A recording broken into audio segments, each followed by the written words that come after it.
Saudara, dengan pernyataan Epic Fury berakhir, akankah perang Amerika Serikat-Iran juga akan berakhir atau justru membuat Selat Hormuz semakin memanas? Telah bergabung bersama kami pengamat geopolitik dan Timur Tengah Mujtahid Hashim. Selamat malam Pak, apa kabar?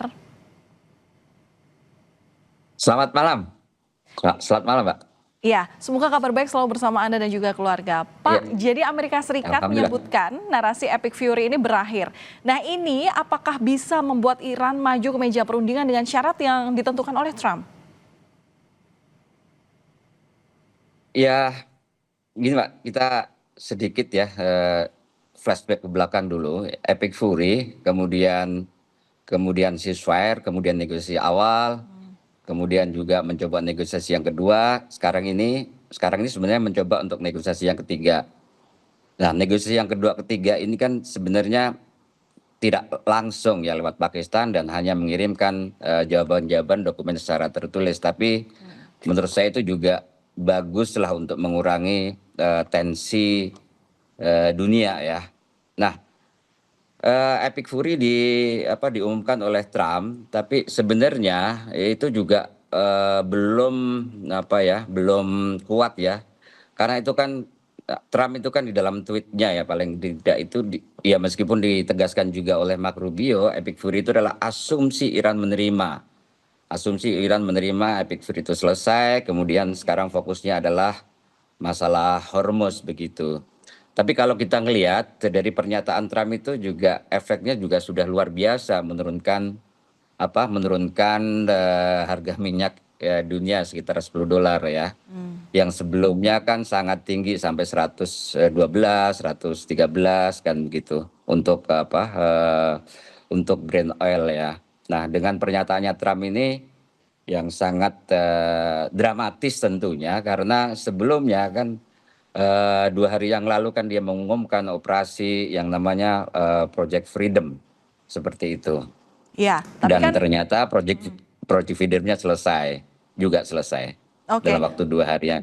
Oke, itu nanti akan kita bahas. Bukan selesai tapi ditangguhkan ya Pak ya, kalau saya boleh konfirmasi. Iya, Nah, tapi kalau iya. dengan situasi yang ada saat ini, bergen posisi Iran seperti apa yang dimiliki?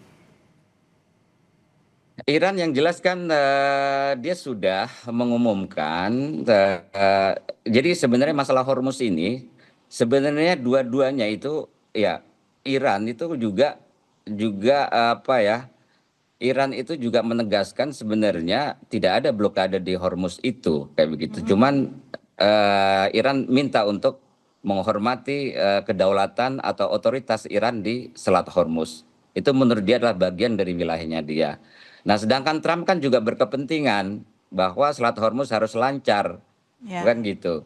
Tapi harus tidak perlu diatur, kira-kira seperti itu. Dikembalikan seperti sebelum perang. Nah, ini kan sudah terjadi perang. Saya pikir ini kan sesuatu yang tidak mungkin ya. Jadi Iran kan kemarin kan otoritasnya itu kan dia namakan Persian Gulf Street Authority, dan bagi kapal-kapal yang ingin melewati Selat Hormuz dia harus mengirimkan email ke info at apa p pgsa.ir ya. Ya. .ir ya, untuk mengirimkan administrasinya seperti apa. Itulah yang diinginkan oleh Iran, bahwa Iran dia merasa dia apalagi sekarang ini Iran juga sudah menegaskan di dalam undang-undang yang baru dibuat ya tentang Oke. pengaturan pelayaran di Selat Hormuz seperti itu. Nah, Pak Mustahid, Jadi dengan masalah mekanisme saja. Oke, ya, dengan oke. narasi yang disampaikan Trump bahwa Epic Fury ini berakhir begitu ya, berarti akan ada titik tengah dalam meja perundingan nanti.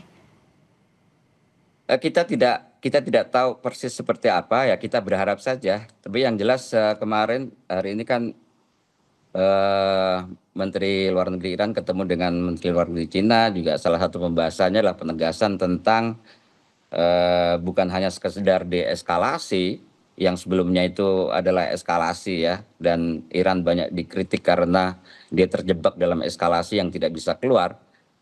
Tapi yang jelas dalam pertemuan kemarin dengan Wang Yi itu Menteri Luar Negeri Iran,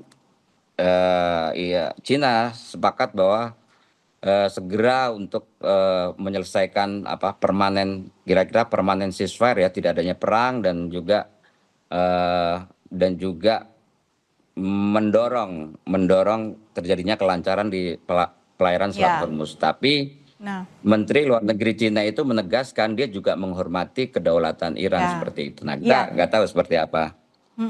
Nah, kira-kira apa yang bisa membuat keduanya bisa duduk di meja perundingan, Pak Mustahid? Karena kita juga tahu narasi-narasi yang beredar, meskipun memang Trump sebelumnya bilang kalau Epic Fury ini berakhir, tapi di sisi lain Amerika Serikat minta Iran mengibarkan bendera putih. Ini kan kelihatannya juga tidak akan dilakukan oleh Iran. Nah, ini apa yang membuat titik temu yang kemudian bisa membuat keduanya duduk di meja perundingan?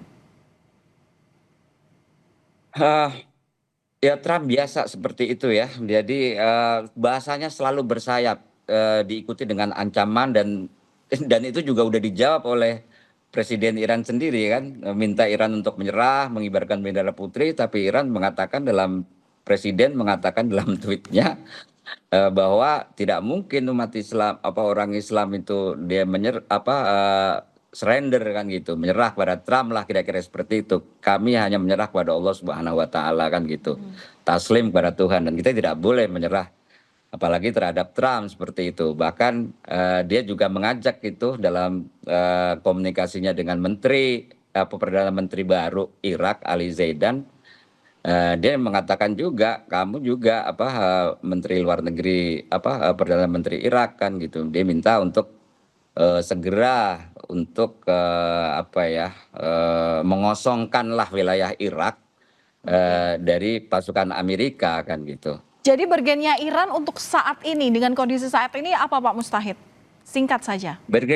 Bergennya Iran jelas dia mempunyai Selat Hormuz ya. Dia dekat di situ, posisi yang sangat strategis, secara militer juga sangat strategis, dan itu kalau perang didesain di situ jelas Amerika akan kalah seperti itu.